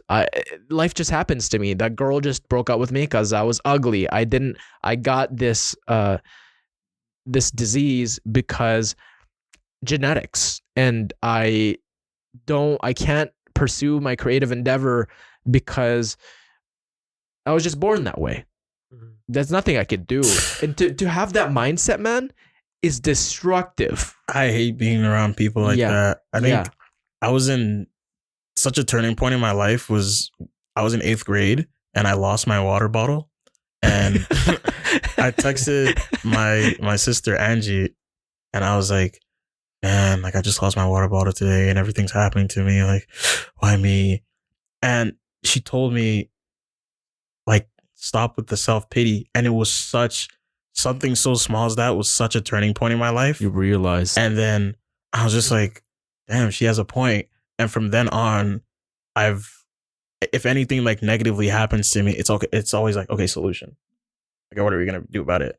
Like, I've had so many times where like maybe I break my phone or something and like I don't want to tell my mom, like such stupid stuff like that. And I'll be like, okay, how do I fix this? And like, what's the next step here? Yeah, I sometimes I find myself still to this day like looking in the mirror and like just looking at flaws in my body. And there are scars. Like I suffer from just boils and cysts that culminates around my abdomen area, and it's only really me who can see it, but I just feel it and I feel so unhealthy, and I go, oh man, like that makes me so grotesque. I'm so hideous. But then I think about it. What's this doing? This is not doing anything. There's no solution. What I could be doing right now is I could be studying. I could be going for a run. I could be working out. I could be having a podcast. I could be working on myself and like obsessing on the water bottle. It's like, this doesn't have to ruin my day. It doesn't have to. But do I let it sometimes? Yes. But it's, on the most part, you just got to fight back with it because your mind, I think there's this Goggins quote I want to read to you guys. And our minds, most wars are won or lost in our own heads. Yeah. Mm-hmm. Like, it's like, even someone made an example online that I saw. It's like if you had like $1 billion and you lost even like $1,000, do you really care? And it's the same thing that's applicable to time of the day.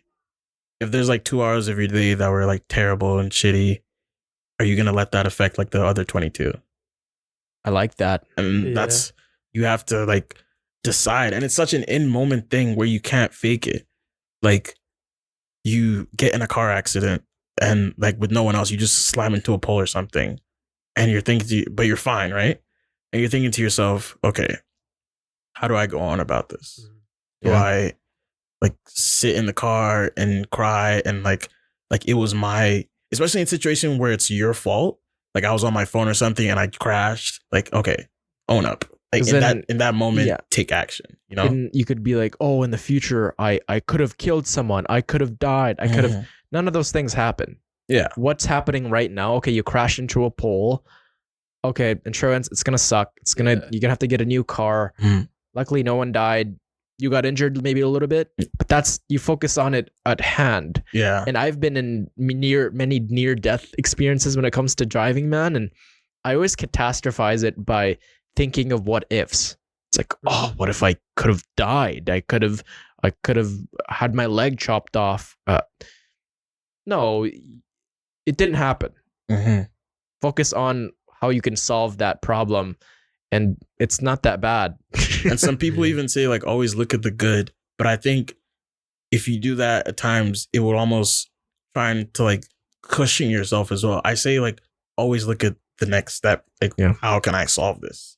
Where do we go from here? Like in the most practical and realistic way possible. Because like no one's gonna hold your hand in the process. This is crazy. Like, just the self-awareness that comes with that is so fascinating too, because Like you're thinking about thinking. And sometimes it just messes with my head when it comes to certain scenarios. But I think it's similar to what you said about you don't rise to the level of your goals, you fall to Mhm. the level of your habits. Your systems. Yeah. your You got it. system- You got of it your down. systems. Yeah. But it's almost like you have to train yourself in everyday tasks that aren't as substantial just to program that into yourself. Now, for example, like I'm not for or against Trump or anything like that, but when he got shot, just something like that, I'm not saying if it's real or not, like none of that stuff. I But thought it was pretty badass. yeah, and that's pretty dope. Yeah. Like Yeah. the fact that you're able to get shot in the ear, duck for a second, get back up and pump your fist. Like Yeah. to get to that level where you can experience any type of downfall and then just come right back from it. Just it's about how fast you bounce back. And it just I shows respect that. people, especially, and I think I talked to Roman about this as well. Like there was a point during the show where it seemed like it was all going south. Like during the planning of the show, where I'm like freaking out. I'm like, okay, like this is happening. Like we're about to cancel the show, right? And then Roman's just like, okay, everyone calm down. Like, let's sort this I out. think he's the level-headed. He's Yeah. kind of he knows when to step in. Mhm. Yeah. And I texted him like after the entire show, like I just deeped it. Like that was super, like, how did you do that? Like that was like super inspirational to me because it's like you're able to see the fire around you. Sorry, another quote. It's like, it was from a video game actually. It's like, I survived because the fire inside of me burned brighter than the one around me.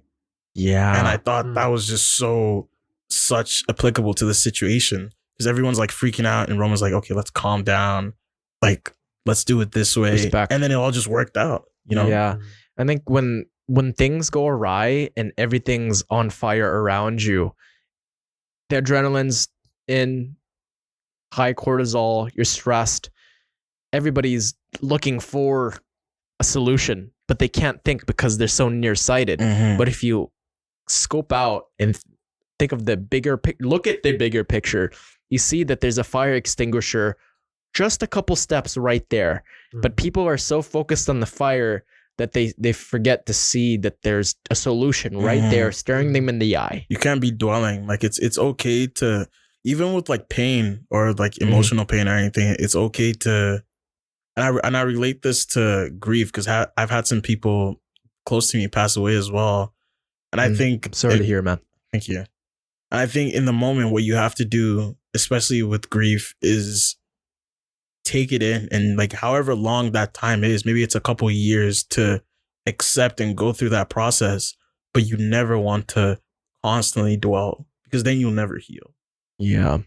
It's how do you seem to be a very relaxed, very open guy.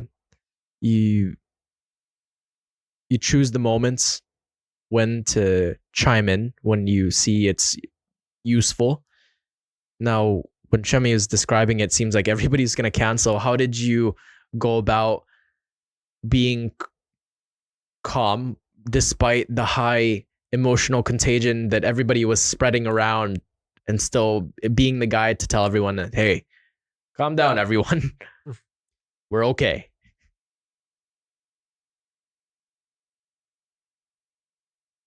I feel like just seeing it thoroughly for what was really happening.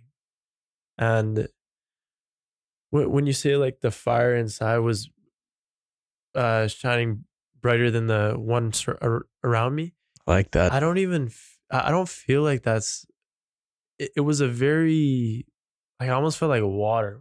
So just like very, like it's all gonna be okay. I didn't feel like I had to force anything. It was more so just picking out the issues that were very apparent to me, and then which I had communicated beforehand as well. But I feel like it took something like that for people to realize, like, yeah, we actually need to do something about this. So Yeah. basically just picking out the specific issues and finding a solution based on those, and then going based off of that. It reminds me of a quote, be like water making its way through cracks. Do not be assertive, but adjust to the object, and you shall find a way around or through it. If nothing within you stays rigid, outward things will disclose themselves. Empty your mind. Be formless, shapeless like water. If you put water into a cup, it becomes the cup. You put water into a bottle, and it becomes the bottle. You put it in a teapot, it becomes the teapot. Now, water can flow or it can crash. Be water, my friend. Bruce Lee. Hell yeah. Yeah, I feel like that you'd vibe definitely with that. Being Yeah. adaptable. Yeah, I and then definitely you feel got to that. adapt to it. Yeah. But man, yeah, we're approaching 2 hours here. Actually, that's yeah, great. thank you so much. You guys Yeah. it's been an excellent time Yeah. talking to Thank you you for guys. having us. I Yeah, really yeah, appreciate it, man. yeah. Are there any last words or kind of where can people find you guys if they're looking for you? You can find us on Instagram at Never Been Idle, Mhm. and as well as at Flying Sparrows Production, which is my subsidiary under the company. Right now we're working on different, like I think more events as well, and just different brand work, as well as promoting Old Buddy over here. Yeah. What's the and title? An anthology of Afro surrealistic youth. So it's basically my experience growing up from Nigeria, then coming here, and just the variability and experiences between the two countries. And there's just more to come. I'm excited. I've never been in such a space where I'm around people who have the same destination as me. And we're all getting there at our own paces, using our own different type of cars, if that makes sense. Yeah, You dude. know, And we will all rise together. amen. Yeah. But yeah, you can find me at SHEAJI underscore on Instagram, Shiji underscore. And yeah, thank you for having us. And You can find me also with Never Been Idle, and then at l.roman.l on Instagram, and then you can find my videography page linked through there as well. yeah, sweet. Shemi and Roman, everyone. And as always, to everyone listening and watching, there is a place for you in this chaotic world. Never lose hope, strengthen your faith, and keep it long term. Peace. Keep it long Peace out. term. Yeah, I fuck with that. Yeah. Bro, that's it.